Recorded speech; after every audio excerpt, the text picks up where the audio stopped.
पाकिस्तान के प्रेसिडेंट आसिफ अली जरदारी मौजूदा सिंध के चीफ मिनिस्टर मुराद अली शाह पर काफ़ी अरसे से बरहम है। एक तकरीब में तो मुराद अली शाह की बड़ी हवा निकाल दी आसिफ अली जरदारी ने। अब आप पूछेंगे कि आसिफ अली जरदारी अगर मुराद अली शाह पर इतने नाला और नाराज़ हैं तो फिर हटाने में इतनी देर क्यों लगा दी और फिर इसे इस ओहदे से क्यों बर्खास्त नहीं किया जाता। इसमें भी एक बड़ी हिकमत है। हिकमत यह है कि मामला जोड़ने की कोशिश हो रही है और मामला जब मलक रियाज के हवाले से किसी न किसी कोने पर बैठेंगे तो यकीनन मुराद अली शाह की भी छुट्टी हो जाएगी। मुराद अली शाह से अभी और भी काम लेने हैं और भी काम उनसे करवाने हैं और मुराद अली शाह से ही करवा कर आसिफ अली जरदारी फिर दम लेंगे। दम लेने का मकसद ये है कि सांस लेंगे, ये नहीं कि वो दुनिया से रुखसत हो जाएंगे। अल्लाह उनको लंबी उम्र दे, हम किसी के उसी में नहीं है। लेकिन बात हो रही है कि एक तकरीब के अंदर मुराद अली शाह की बड़ी इंसल्ट की सदर आसिफ अली जरदारी ने। सदर आसिफ अली जरदारी गुलाम मुस्तफ़ा शाह का नाम आपने सुना होगा, मौजूदा कौमी असम्बली के डिप्टी स्पीकर हैं वो, और उनका ताल्लुक डिस्ट्रिक्ट बेनज़ीराबाद यानी नवाब शाह से है। उनके बेटे की शादी थी कराची में और उसी रोज़ जो साबिक वज़ीर आला हैं कायम अली शाह, उनके पोते असद शाह के बेटे की भी शादी थी। तो आसिफ अली जरदारी ने तरजीह दी कि गुलाम मुस्तफ़ा शाह के बेटे की शादी में शिरकत करूं।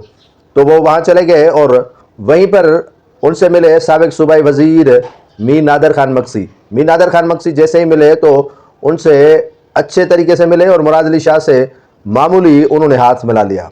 फिर आगे चलकर जब मुराद अली शाह उनके साथ बैठने की कोशिश कर रहे थे तो आसिफ अली जरदारी ने मुराद अली शाह को साथ बैठाने के बजाय, वहीं पर यूसुफ रज़ा गिलानी भी मौजूद थे जो चेयरमैन है सेनेट, उनको साथ बैठाने के बजाय उन्होंने मीर नादर खान मक्सी को साथ बैठाया।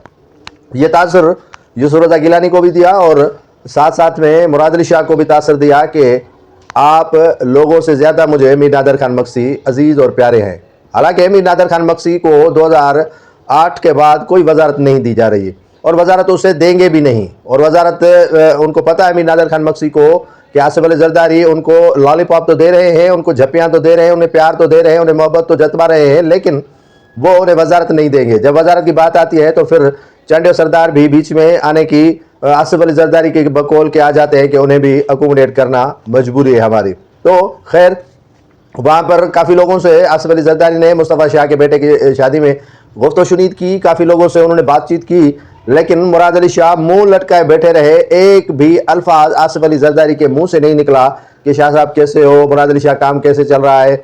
हालांकि इस्तकबाल मुराद अली शाह ने आसिफ अली जरदारी का शादी हाल के बाहर ही किया, ना तो उनको एयरपोर्ट से लेने गए और नहीं आसिफ अली जरदारी ने उनको कहा कि आप आ जाए, क्योंकि काफ़ी चीज़ें ऐसी हैं जिनसे मुराद अली शाह खाइफ है आसिफ अली जरदारी से और काफ़ी ऐसी चीज़ें हैं जिनसे आसिफ अली जरदारी मुराद अली शाह से खाइफ हैं और दोनों के दरमियान दूरियां काफ़ी हद तक बढ़ चुकी हैं। और आप और हम आने वाले दिनों में ये बात समझ जाएंगे कि ये दूरियां और भी जो है वो चपकलिश में बढ़ रही हैं और काफ़ी तनाज़ात इनके दरमियान चल रहा है। और काफ़ी तनाज़ात इस बिना पर भी चल रहा है कि सैयद मुराद अली शाह ने मुबैना तौर पर काफ़ी इमलाक जो है वो बाहर मुल्क में बना लिए और आसिफ अली जरदारी इससे भी काफ़ी खौफजदा भी हैं, परेशान भी हैं, नाला भी हैं, नाराज़ भी हैं कि उन्हें क्यों नहीं बताया। मुराद अली शाह इतने जो है वो सादे भी नहीं हैं, मुराद अली शाह इतने कच्चे धागों से खेलने वाले भी नहीं हैं और पक्के धागों से खेल रहे हैं। और आसिफ अली जरदारी अच्छी तरह उस बात को समझ चुके हैं कि चीफ मिनिस्टर सिंध के होते हुए वो काफ़ी चीज़ें हमसे छुपा भी रहा है और काफ़ी चीज़ों में हमें एतमाद भी नहीं ले रहा है। और एतमाद करता भी कैसे, अगर एतमाद करके बता भी देता है तो सारी चीज़ें मुराद अली शाह के हाथों से निकल भी जा सकती हैं।